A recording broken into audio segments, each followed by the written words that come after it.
Welcome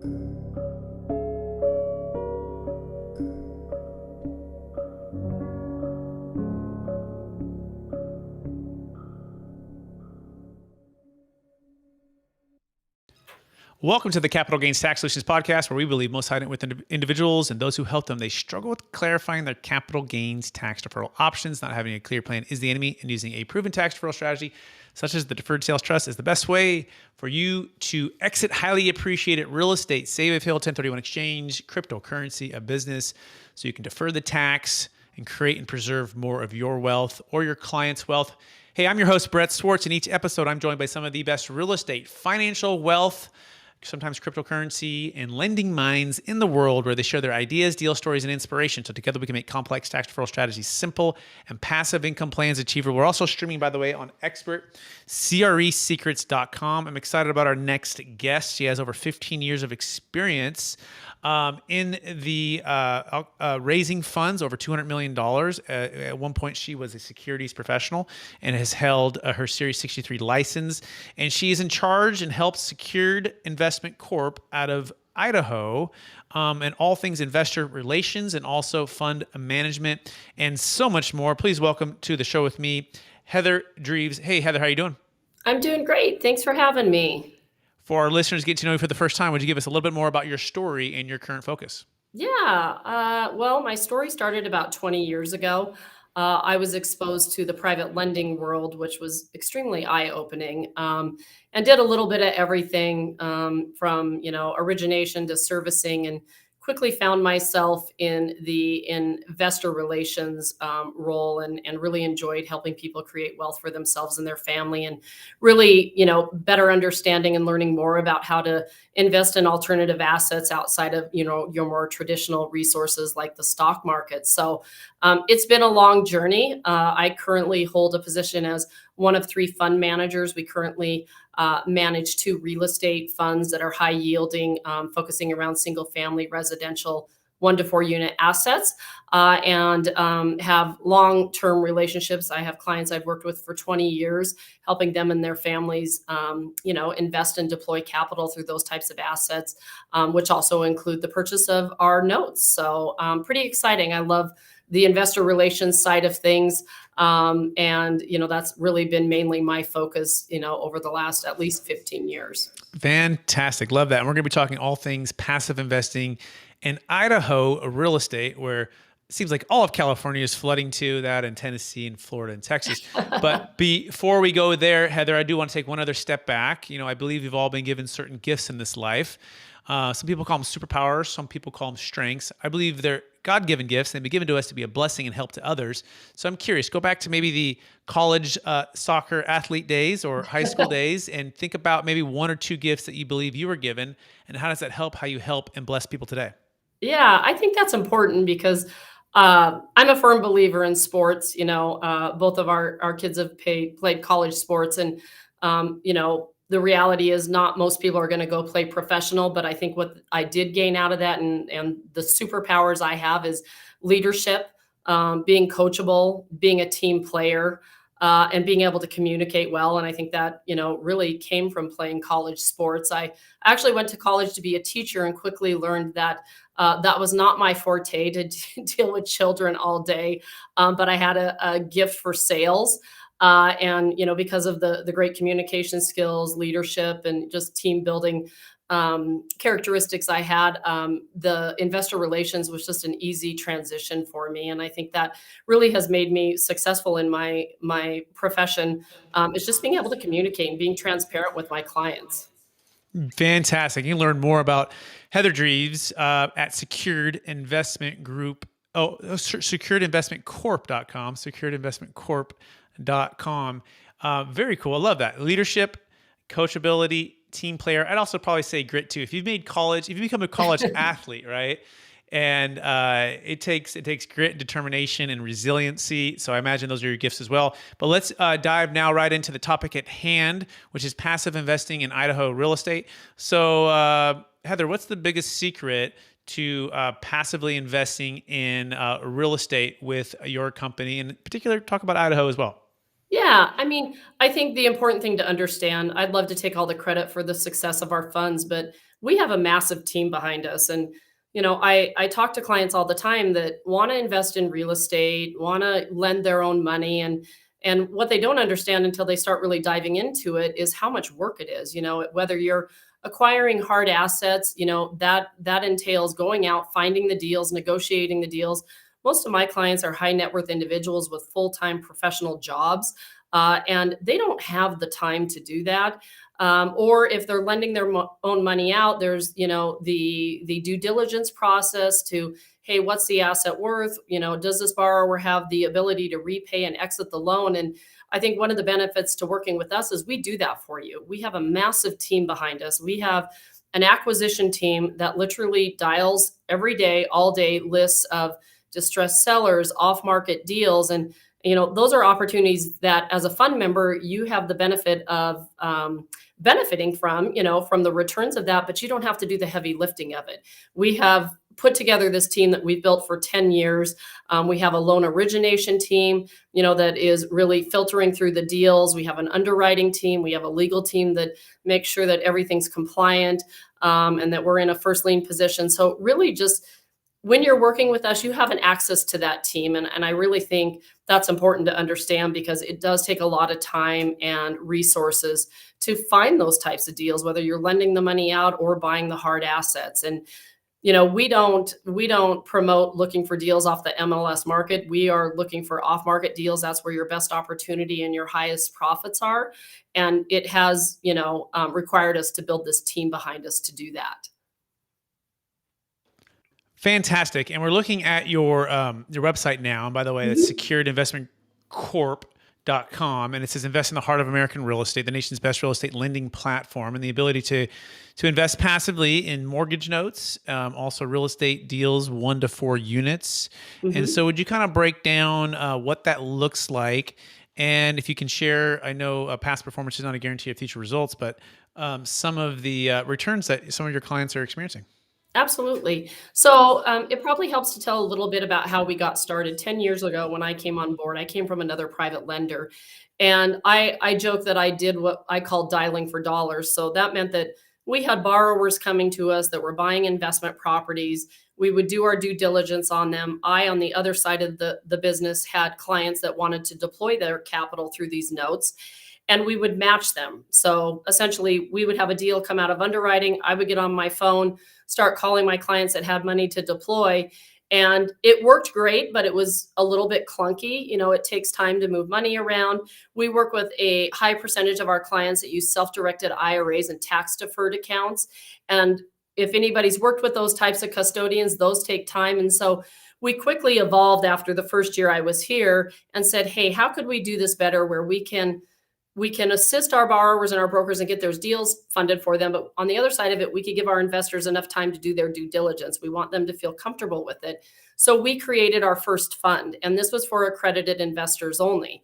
You had to have $1 million in net worth, or your income standards had to qualify, and the minimum was $50,000. And so we quickly started raising capital. And I say this because I have 2 different types of clients. I have people that want to be very passive. They like the real estate backed assets. They like investing in things that are in Idaho, but they don't necessarily want to take some of the risk and the things that come along with buying a note, because the reality is there's no guarantee that someone makes their payment, right? So I tell people as a note buyer, there's huge opportunity. Our notes are written with no more than 70% loan to value. So there's a massive equity play in those notes. But the caveat that comes along with that is if those people don't make their payments as a note buyer, you have to be prepared to let us start foreclosure on them. And there's cost and time involved with that. So the funds were a nice option. They're still getting the benefit of the notes because the notes we sell are the notes we fund on our fund, but they don't have some of the headaches that come along with that. So it was a very nice transition and a nice opportunity to say, hey, if the notes aren't something that you want to be as active with, the fund is a nice option. And quite honestly, I have people that do both. They diversify. They want to be a little more specific where that note is that they're buying. Maybe it's a location, state, or specifics about the borrower. And then they want to passively invest with the fund and earn their yields. So really for me, it's like understanding what my investor is looking for. What's their appetite? How risk adverse are they? What kind of yields are they looking for? And then we can back into what's the best option for them. Excellent. Okay, so that's amazing. What's the average LTV on these first positions that you're taking? I'm imagining there's only first positions, right? You're not We allowing a only, second no, behind we that. don't do any seconds. Our average loan to value is 65%, What percentage of the deals have you had to foreclose on? under 2%. How many deals have you guys done? We average about 45 notes a month in originations.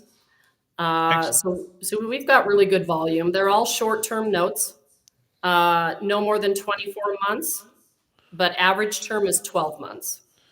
Excellent. And what's the liquidity? What's the average percentage on those notes, right? And then what's the liquidity of your fund? Is there a time period people must stay in? Yeah, that's a really good question. So average returns on the notes that you could expect are 8 to 10%. Our accredited investor fund has paid out 10 to 11% for the last 7 years consecutively. And the tie-up period on the fund is 12 months.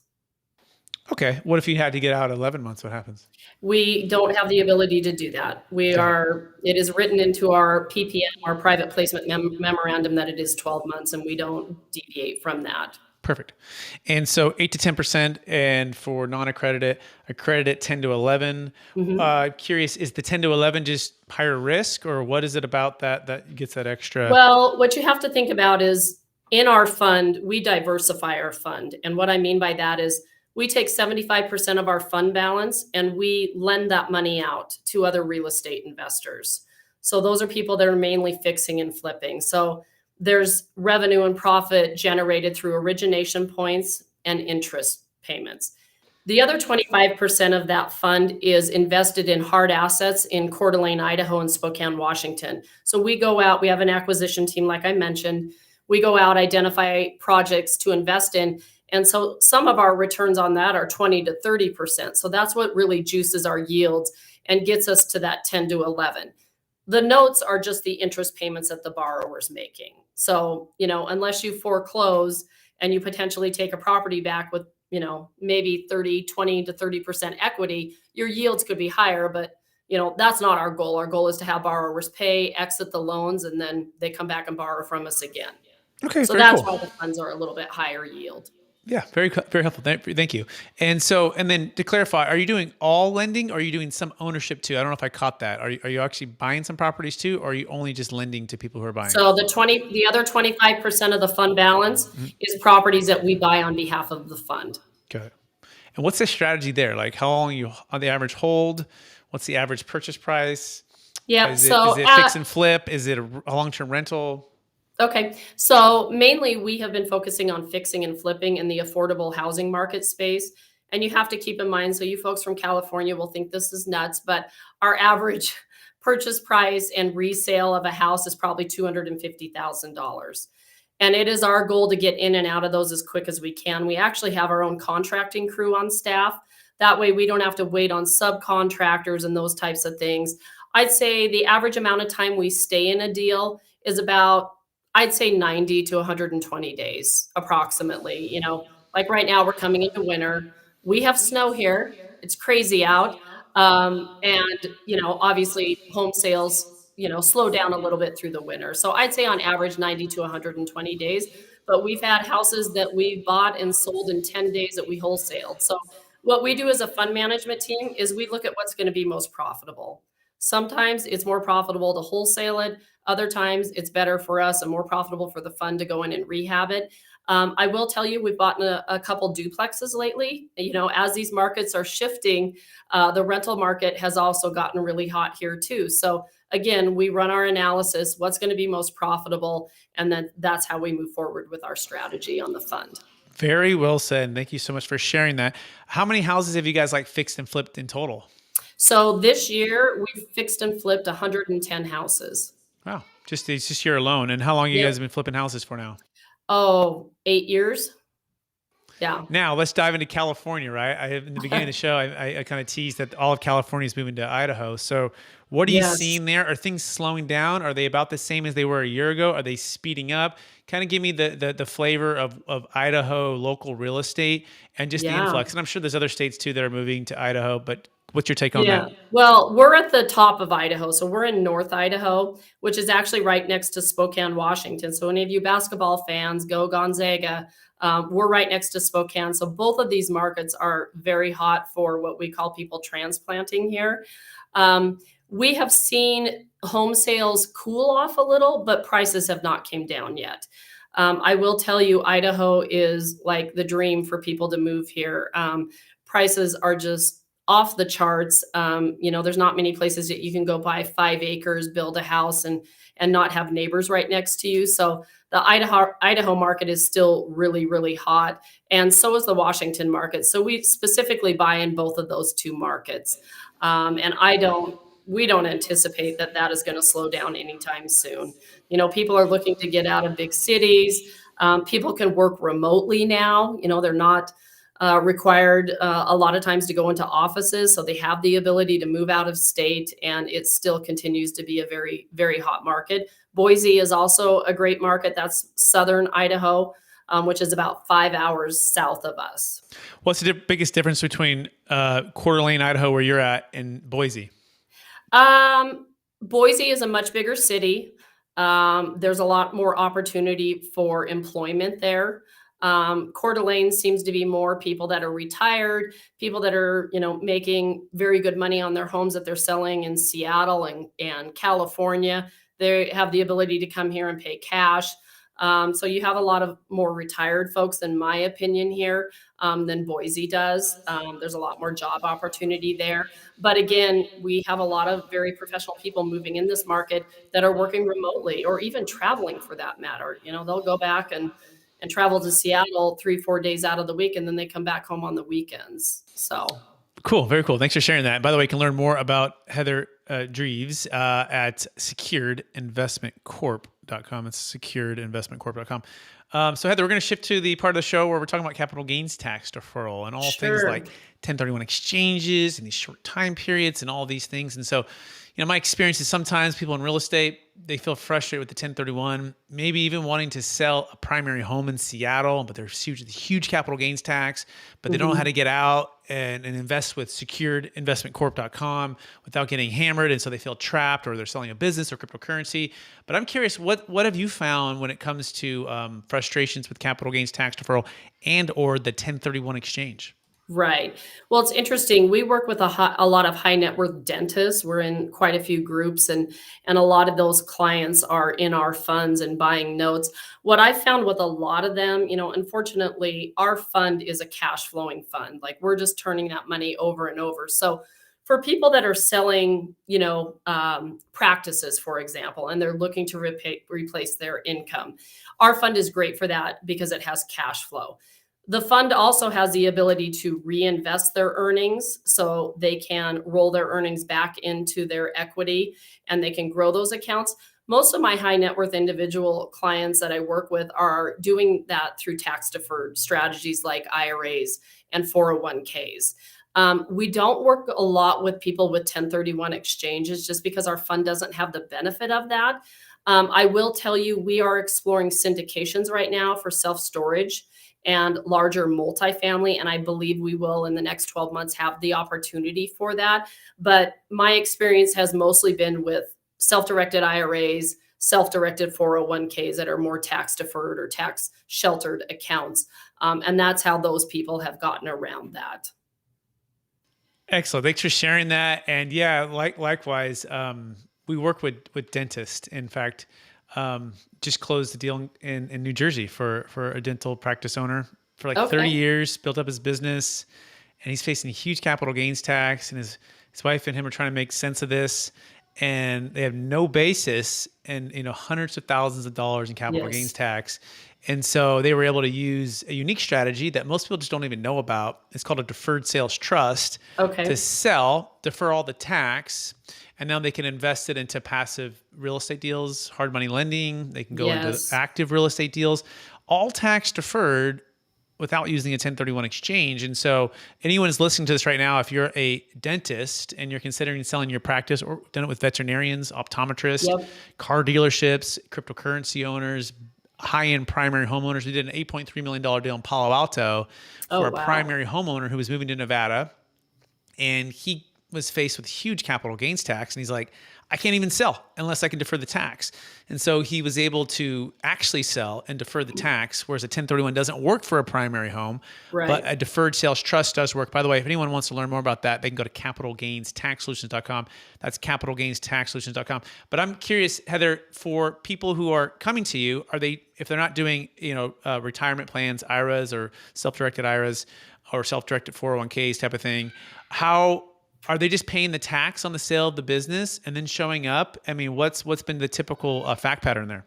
No, that's a great question. We actually work with an attorney's office out of New York that does exactly what you're talking about. Sets up these tax deferred trusts, and a lot of them will filter their earnings through that. And a lot of them are those dentists. I mean, unless they had IRAs and 401ks that they set up years ago, most of the bulk of their wealth is in their practice or cash. And so some of these groups that we're involved with are really educating those types of professionals on how to set that up ahead of time, right when they start getting into that industry. But unfortunately, for some of the folks that are at retirement age or ready to sell their practice and they didn't plan ahead, a lot of them, we are pointing towards this attorney that has helped them set that up. And then once they get that organized and do their planning, then they'll come back to us and we can look at, okay, would the fund be better for you? Even if they're more growth minded or cash flow, they can do either, so that option is there. And a lot of them like to buy the notes too, because once they retire, these are people that have worked 5 days a week and they want to replace their time with something. The notes are a nice option too, because we've taught them how to do their due diligence, go through the checklist. We're very transparent. We give them the entire underwriting package. So that's been a nice option for them too. They're still able to deploy capital, but also give themselves something they're educating themselves about.